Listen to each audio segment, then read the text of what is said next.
Dzina la Atate ndi la Mwana ndi la Mzimu Woyera. Amen. Mulungu wanga bwerani mudzandithandize. Ulemu ukhale kwa Atate ndi kwa Mwana ndi kwa Mzimu Woyera, monga panali poyamba, tsopano ndi masiku onse, ndi pa nthawi zosatha. Amen. Chikondi cha Mulungu choposa chikondi chilichonse. Chimwemwe chakumwamba chidze pansi pano. Chaulere ndi chifundo nthawi zonse.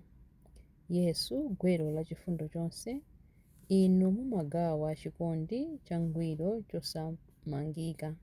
Ndipatseni ife madalitso ochuluka, mutisunge mchisamaliro chanu chachikondi. Bwerani inu gwero la chilimbikitso, angwiro wopanda banga, mutilole ife tikhale, tithe kuona chipulumutso chanu choona, wolungama mogwirizana nanu. Kutamanda Mulungu kamba kamaulemu onse, limodzi ndi Mzimu ndi Mwana, kuthokoza kosalekeza timakupatsani inu, chikondi chosagawikana mu umodzi. Chilimbi 1. Mu ulemerero wosatha, kuwala kusanaoneke pa dziko lapansi, ine ndidakubalani inu. Aleluya. Chauta adauza mbuye wanga kuti khala kudzanja langa lamanja mpaka nditasandutsa adani ako kukhala ngati chopondapo mapazi ako. Chauta adzakuza ufumu wako wamphamvu kuchokera ku Ziyoni. Khala mfumu yolamulira adani ako. Anthu ako adzazipereka mwaufulu pa tsiku limene udzaonetse mphamvu zako pa phiri loyera. Anyamata ako adzabwera mwa iwe mu unyinji wawo, monga mmene mame amabwerera mammawa. Chauta walumbira ndipo sadzasintha maganizo ake akuti ndiwe wansembe mpaka muyaya, unsembe wake wonga uja wa Melkizedeki. Ambuye ali pambali pako, adzaphwanya mafumu pa tsiku la mkwiyo wawo. Adzamwa mu mtsinje wa mchira ndipo adzaweramusa mutu monyadira. Ulemu ukhale kwa Atate ndi kwa Mwana ndi kwa Mzimu Woyera, monga panali poyamba, tsopano ndi masiku onse, ndi pa nthawi zosatha. Amen. Mu ulemerero wosatha, kuwala kusanaoneke pa dziko lapansi, ine ndidakubalani inu. Aleluya. Chilimbi 2.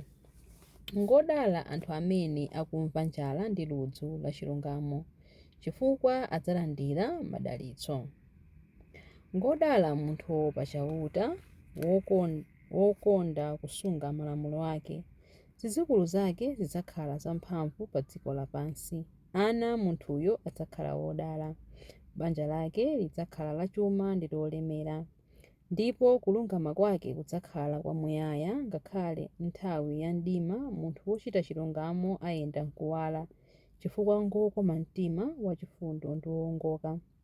Munthu amene amakongoza mosafuna phindu, amene amayendetsa ntchito zake mwachilungamo, zinthu zimamuyendera bwino, pakuti munthu wochita chilungamo sadzagwedezeka konse, sadzayiwalika mpaka muyaya. Saopa akamva zoyipa zimene zachitika, mtima wake ndi wosasinthika. Amakhulupirira chauta, ali wolimba mtima, sadzachita mantha. Potsiriza adzaona adani ake atagonja. Amapereka chithandizo mwaufulu, amawolowa manja kwa anthu osauka. Chilungamo chake chidzakhala chamuyaya, adzakhala wamphamvu ndipo anthu adzamupatsa ulemu. Munthu woyipa amaona zimenezi ndipo amapsa nazo mtima, amakukuta mano nazimirira. Zokhumba za munthu woyipa sizidzachitika konse.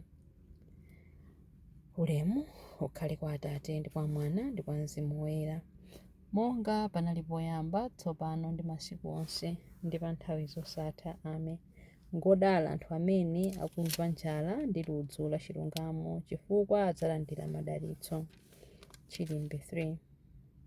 Tamandani Mulungu inu nonse amene mumamtumikira, akulu ndi ang'ono omwe. Aleluya. Aleluya. Chipulumutso, ulemerero ndi mphamvu ndi zake za Mulungu wathu. Aleluya. Popeza chiweruzo chake chilichonse nchoona ndi cholungama. Aleluya. Aleluya. aleluya. Tamandani Mulungu wathu, inu nonse atumiki ake, aleluya. Inu nonse omuopa ang'onoang'ono ndi akuluakulu omwe, aleluya, aleluya, aleluya. Ambuye Mulungu wathu mphambe akulamulira, aleluya. Tikondwere ndi kusangalala ndi kumtamanda, aleluya, aleluya, aleluya. Popeza mkwati wake wamkazi waukonzekera ukwatiwo, aleluya, aleluya. Ulemu ukhale kwa Atate ndi kwa Mwana ndi kwa Mzimu Woyera, monga panali poyamba, tsopano ndi masiku onse ndi pa nthawi zosatha, amen. Tamandani Mulungu inu nonse amene mumamutumikira, akulu ndi ang'ono omwe, aleluya.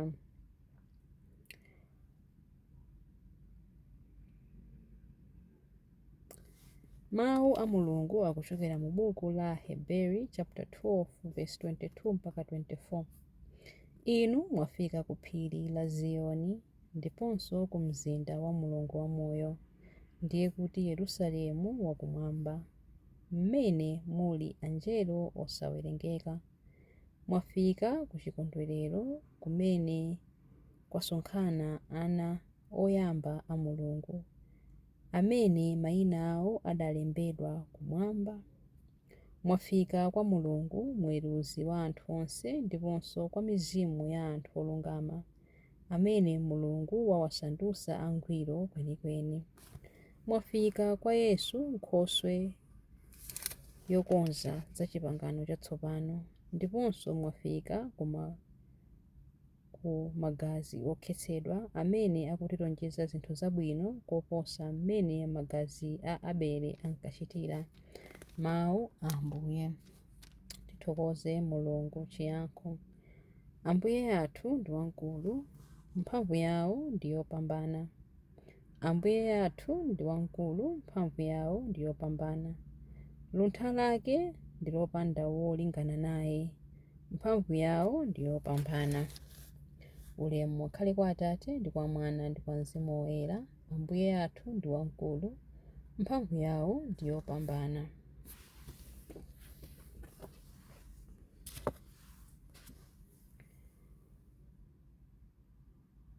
Chilimbi cha nyimbo ya Amayi Mariya.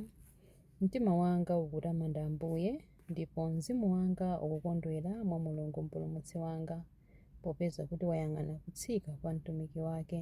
Ndithu kuyambira tsopano anthu a mibado yonse adzanditcha wodala. Iye amene ali wamphamvu wandichitira zazikulu, ndipo dzina lake ndiloyera. Amawachitira chifundo anthu a mibado ndi mibado amene amamulemekeza. Wachita zamphamvu ndi dzanja lake. Wabalalitsa anthu a mtima wonyada, mafumu amphamvu wawatsitsa pa mipando yawo yachifumu. Anthu wamba nkuwakweza, anthu anjala wakhutitsa ndi zabwino, anthu olemera nkuwabweza osawapatsa kanthu. Wadzathandiza anthu ake a Israeli pokumbukira chifundo chake. Izi ndi zomwe adalonjeza kuti adzawachitira makolo athu akale aja, Abrahamu ndi zidzukulu zake mpaka muyaya. Ulemu ukhale kwa Atate ndi kwa Mwana ndi kwa Mzimu Woyera, monga panali poyamba, tsopano ndi masiku onse ndi pa nthawi zosatha, amen. Mapemphero. Ndi chikondwerero mwa Ambuye, komwe zinthu zonse zabwino zimachokera, tiyeni tipemphere. Ambuye mumvere pemphero lathu. Atate ndiponso Ambuye a anthu onse, munatumiza mwana wanu m'dziko lapansi kuti dzina lanu lilemekezedwe ponseponse. Limbitsani mboni za mpingo wanu pakati pa mayiko. Ambuye mumvere pemphero lathu. Tithandizeni kukhala omvera chiphunzitso cha apostoli anu ndi kukhala anthu achikhulupiriro cholimba. Ambuye mumvere pemphero lathu. Pamene mukukonda anthu osalakwa, perekani chilungamo kwa anthu onse olakwiridwa. Ambuye mumvere pemphero lathu. Masulani anthu onse amene ali mndende ndipo apenyetseni anthu akhungu. Dzutsani anthu akugwa ndi kuteteza mlendo. Ambuye mumvere pemphero lathu. Kwaniritsani lonjezo lanu kwa amene adagona kale mu mtendere wanu, kudzera mwa mwana wanu apatseni madalitso akuuka kwa akufa.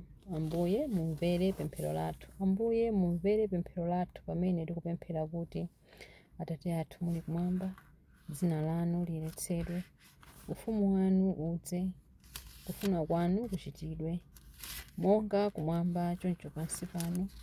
Mutipatse ife lero chakudya chathu cha lero. Mutikhululukire ife zochimwa zathu monga ifenso takhululukira adani athu. Musatisiye ife mchinyengo, koma mutipulumutse ife kwa zoyipa. Amen. Tipemphere. Ambuye chititsani mtendere umene timawupempherera kukhala zochitika zenizeni.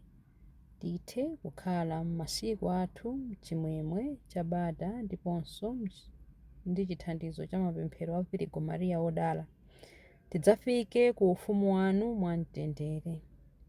Tikupempha izi kudzera mwa Yesu Khristu Ambuye athu. Amen. Ambuye atidalitse, atiteteze ife kuzoyipa zonse ndi kutifikitsa ku moyo wosatha. Amen. Dzina la Atate ndi la Mwana ndi la Mzimu Woyera. Amen.